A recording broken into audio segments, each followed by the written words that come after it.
Pois é, né? Que a gente está estourando todos os tempos e, como disse aí o pastor Galvão, não é que eles falem muito, não, é que eles têm muito para falar, né? Então, e a gente aqui está sedento para ouvir. Aí a coisa vai, a gente estoura tudo quanto é tempo. Mas seu comentário, pastor? A realidade que eu encontrei e que, em certo ponto, foi surpresa para mim. Eles não querem ouvir de religião, de nenhuma maneira. Eles dizem, assina abertamente para você, nós estamos cheios, estamos fartos de religião. Então não venha falar da religião. Então a gente vai falar do amor de Deus. E o amor de Deus conquista. Você não o impõe, ele conquista. É verdade. Então, a realidade que eu encontrei na Europa foi essa. Um povo saturado de religião, mas um povo sedento para ouvir falar de Deus. Um dia me perguntaram assim para mim, o que é que vocês estão fazendo aqui na Europa? Porque você não trabalha, você não faz nada, como é que você vive? Eu disse, porque um povo me enviou aqui para falar para vocês do amor de Deus. Esse do amor de Deus, como é que eu posso ouvir falar desse amor de Deus? Comigo. E aí? Então, o trabalho que nós entendemos que tem que ser feito naquele continente para reavivar a fé dele, é falar do amor de Deus. Esquecer a religião. Não chegar, eu sou batista, isso é mais uma religião, para ele não interessa isso. E de fato não interessa, não né? interessa. Eu sou batista, mas eu acho que de fato não é isso que interessa. Mas você fala do amor de Deus para ele, aquele povo fica sedento.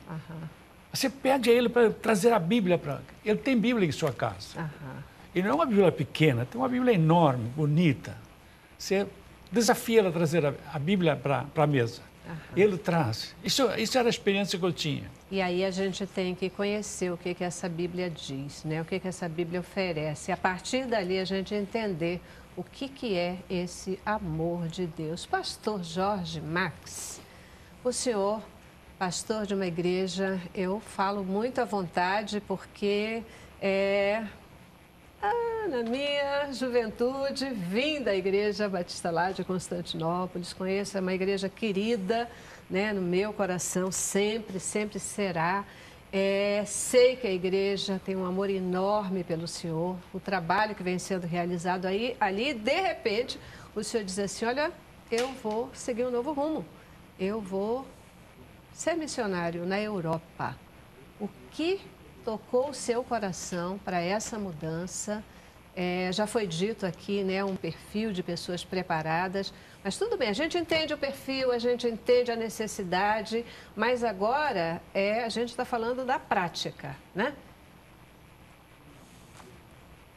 Como? O que lhe tocou e fez tomar essa decisão de ir para a Europa? Com certeza, eu não poderia começar de outra maneira, senão dizendo que se trata de uma direção de Deus. A Igreja Batista Constantinópolis, amada, querida, eu deixei a igreja, eu, minha esposa e filha, com lágrimas nos olhos, temos muita saudade da igreja e estávamos bem, trabalhando, servindo a Deus, mas chegou ao nosso conhecimento que alguns pastores visitaram a Convenção Batista Brasileira em Foz do Iguaçu e fizeram um apelo, venham nos ajudar. A realidade de várias igrejas sem pastor, prestes a fechar as portas. Eu recebi uma carta que me parece foi lida na Convenção Batista de Portugal, um apelo de uma igreja prestes a fechar as portas e pedindo um pastor. E no primeiro momento eu imaginei, tem tantos pastores sentados nos bancos das igrejas, né? E eu estou à frente de uma igreja dinâmica, servindo a Deus, porque eu, de repente, eu me peguei mais apegado às coisas do que eu me imaginava. E eu fiz uma oração, refiz uma oração que eu já havia feito há muitos anos, de que eu jamais diria não para uma direção de Deus, não importasse as implicações de renúncia, de sair da sua zona de conforto. E eu me senti um privilegiado de ter recebido essa chamada de Deus. Um privilegiado hoje de fazer parte da Junta de Missões Mundiais. Eu fiquei impressionado ao fazer o treinamento com a qualidade do trabalho que essa missão batista realiza. como pastor batista à frente das igrejas, sempre envolvido com missões, mas agora conhecendo por dentro, não é? Depois de 30 anos pregando, alguns anos de ensino teológico, alguém me questionou, você vai aprender alguma coisa? E eu aprendi muito.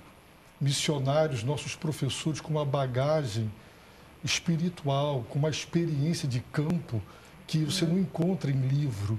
Homens de Deus que somaram, nos ensinaram o que é a realidade missionária. Então, essa chamada de Deus implicou para mim, para minha esposa e também para minha filha, em muita renúncia. E nós estamos fazendo isso com muito amor, com muita gratidão a Deus. E lendo também, a Organização Mundial de Saúde afirma que hoje em torno de 1 milhão de pessoas anualmente se matam, dão cabo da própria vida. Na Europa, tem 20 milhões de pessoas em profunda depressão. A estimativa é que dentro de 15 a 20 anos serão 1,5 milhão de pessoas a tirarem a própria vida por ano. Em Portugal, 2.000 pessoas se matam por ano. Dá mais de 5 pessoas diariamente. Então, a crise econômica, ela tem trazido grande tristeza. O ser humano, quando tudo vai de vento em popa, com saúde, com educação, com moradia, ele se soberbece. Ele crê que pode prescindir de Deus. Ele confia em si. Mas quando o bolso, a questão da subsistência, ela está gravemente comprometida, quebra a altivez humana. Eu creio que a altivez europeia está sendo quebrada pela crise. E até o fato de receber missionários de um continente considerado subdesenvolvido por eles, o que vocês têm para nos trazer?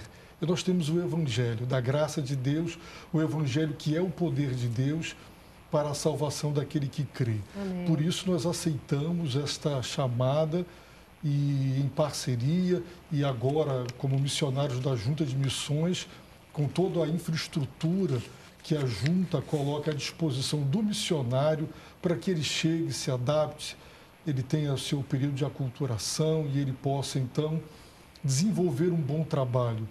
E nós temos todas essas condições que vêm das igrejas batistas através da nossa Junta de Missões Mundiais. Então, nós queremos levar a palavra. Aleluia. Em Manaus, nós tínhamos um programa de TV durante 10 anos. Tivemos 2 programas, um durou 10 anos e um programa diário de rádio ao vivo. E eu escrevia todo sábado numa coluna de um importante jornal da cidade. E eu ficava impressionado com a reação das pessoas, porque elas diziam, isso é o Evangelho. Elas se surpreendiam com a riqueza da palavra. E quando se prega a palavra, ela vai ao encontro do ser humano, das suas reais necessidades, e ela opera maravilhas. Celeste, me perdoe, o pastor Jorge Max falou sobre a Junta de Missões Mundiais, mas ele falou sempre das igrejas batistas. Mas não são só as igrejas batistas que contribuem conosco. Quero deixar isso bem claro. Nós temos dezenas, na verdade centenas de igrejas de outras denominações que trabalham conosco. Nós somos uma organização batista, mas o nosso trabalho é levar o Evangelho a qualquer lugar onde a gente possa chegar. Hoje nós estamos em 82 países. Hoje nós estamos em 82 países, estamos com mais de 900 missionários no mundo. Nós não estamos levando uma bandeira de uma denominação. O que nós estamos levando é a mensagem do Evangelho através de pessoas e de projetos. Na Europa, graças a Deus, nós estamos ampliando a nossa presença. Mas volto a dizer, por exemplo, do sacrifício que o pastor Jorge Max está fazendo. Ele com certeza vai ganhar menos da metade do que ele ganhava aqui no Brasil. Financeiramente, né? Financeiramente. Agora, em termos de bênçãos, sim, em termos de almas para Cristo. Almas para Cristo ele ganharia mais aqui no Brasil. Mas ele vai estar fazendo a melhor coisa que ele poderia ter feito, obedecendo à vontade de Deus. Eu tenho certeza que ele vai ser feliz lá. Embora ele não vá ter a mesma alegria de ver pessoas se convertendo todas as semanas. mas ele vai saber que Deus continua agindo na vida dele. E a gente precisa valorizar o que ele está fazendo e dizer para outras pessoas também que isso é viável, é possível, mas que elas também, quando não podem ir, elas podem contribuir, por exemplo, com o sustento do pastor Jorge Max, com o sustento de outros obreiros que estão naquele país, obreiros e obreiras. Esse é um princípio, né, que a gente fala também aqui, é um entendimento muito claro da Rede Boas Novas de televisão, porque a gente pode cumprir o ID de Jesus de duas formas, ou agindo diretamente ou enviando, né, contribuindo, participando, ajudando pessoas, instituições que possam estar realizando um trabalho. Eu louvo a Deus pela visão da Junta de Missões Mundiais. Eu acho que isso é maravilhoso. Fico feliz e me sinto mais honrada ainda, pastor, em ser batista nesse momento e ver que a gente tem uma instituição que não se limita a fronteiras ou barreiras institucionais, mas está efetivamente buscando cumprir aquilo que prega, né? É ir além das denominações e falar do amor de Deus e do Evangelho de Cristo o tempo todo. Olha, eu preciso de novo ir para o nosso último intervalo, não tem jeito, porque se eu não for, vão fazer a gente ir de qualquer forma e eu ainda vou tentar. Não sei se a gente vai conseguir mais dizer qual o risco da nossa exposição em termos do Brasil de ter também, de sofrer aqui de maneira acelerada esse esfriamento que hoje já contamina a Europa e além fronteiras. Ok? Intervalo.